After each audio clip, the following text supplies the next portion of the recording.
What's going on, you guys? We have another one for you here today. And today on Reality Check with Ross Coulthart, there was a viewer that asked a question. This question is very interesting. And he's talking about think tanks within our government and plans for disclosure. Now, this is very, very interesting because apparently back in the day when Hillary Clinton was running for president against Donald Trump, she had plans for disclosure if she would have became president. So this is huge. I've never actually heard this before. Hope you guys enjoy the video. Here it is. Government and or within the control group, there are think tanks where they are currently trying to hash out how to go forward with disclosure. Do you have a take on this? Cheers, Martin.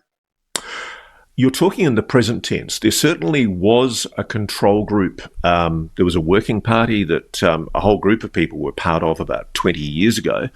And more recently, I do think that the WikiLeaks leaks of the John Podesta emails, and people keep on missing the significance of this.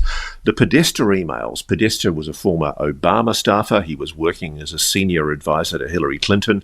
And I think in the run-up to the 2015 election period, there was an expectation that Hillary Clinton was going to become the new president. Instead, of course, it was Donald Trump.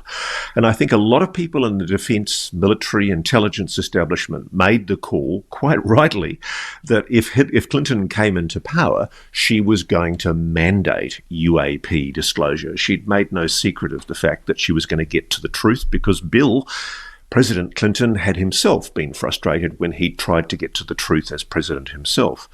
So people like General Neil McCasland, General Michael Carey, Richard Weiss of Lockheed Martin, John Podesta in the White House under Obama, they were basically preparing for the likelihood of a Hillary Clinton victory.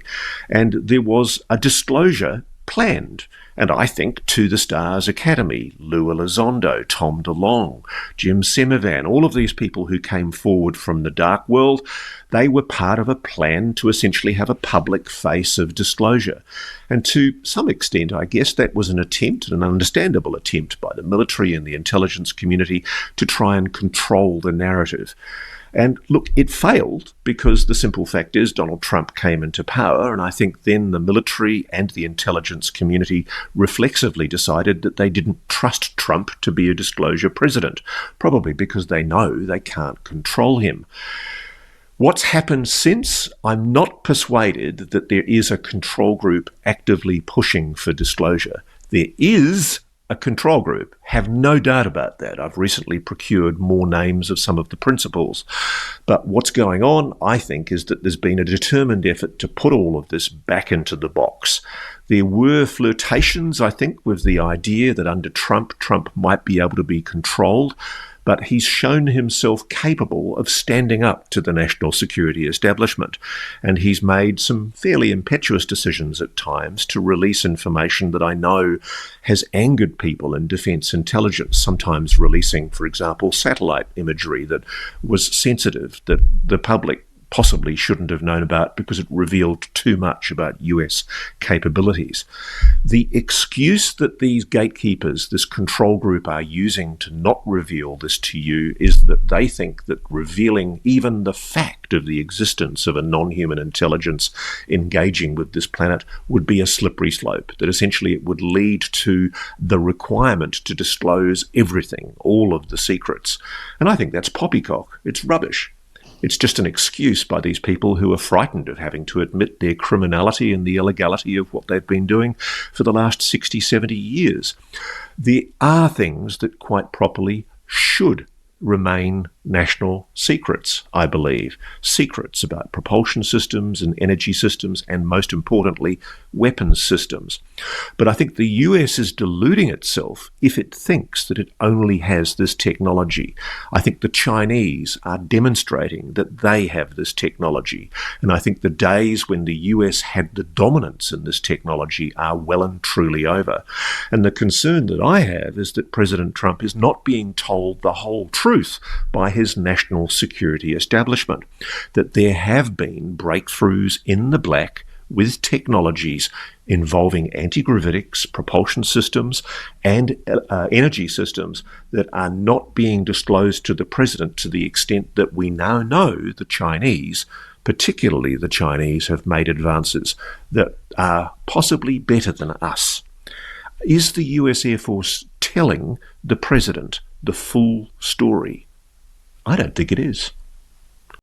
Well, I'll tell you this. I don't think they're telling the president everything. Hands down, I don't think they're telling the president everything.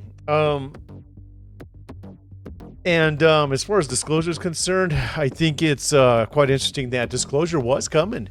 It was coming. If Hillary Clinton would have been in office, she would have made it in office, we would have had some kind of disclosure. Now, who knows the extent of the disclosure? Just like what Ross Coulthart says here, some things need to stay secret, right? We don't want our adversaries getting our technology as far as weapons are concerned, or even propulsion, right?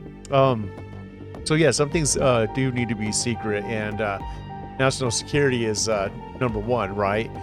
So, but it's interesting to think that, if Hillary would have won, what kind of disclosure would we have gotten? Would we know that NHI are real? What kind of NHI? Would it be the Nordics, the Greys, all of them, reptilians and all that other stuff? Is that the kind of disclosure we would have gotten? The NHI portion of it? Or would we have gotten some information about the tech, anti-gravitic machinery? I don't know. It's just interesting. Ross Coulthart does make a statement in a previous video that he had made. I made a video on it as well, that he believes unequivocally that the Tic Tac UFO is Lockheed Martin's tech. So we have cracked the mystery of gravitic technology. But why are we not using that in any of our planes or any of our jets, even our military? They're getting ready to release the 6th generation fighter jet, to our military. And we've already seen pictures of it. I believe it was, the first time we saw it was actually used in that movie with Tom Cruise, Top Gun. So, and you can tell that's not there's no anti-gravitic tech in there. It doesn't appear to be. Using the old school push out a flame out the back to make you go forward kind of thing, But anyways, you guys, leave your comments down below. Let me know what you think about this whole thing. Give me your perspective, your ideas, and just everything down below. Let me know what you think. And you guys, like and subscribe to the video, please. This will be linked down below, so if you want to go see the whole thing, I'll have all that down there for you so you can check out yourself. You guys, catch you in the next one. Peace out.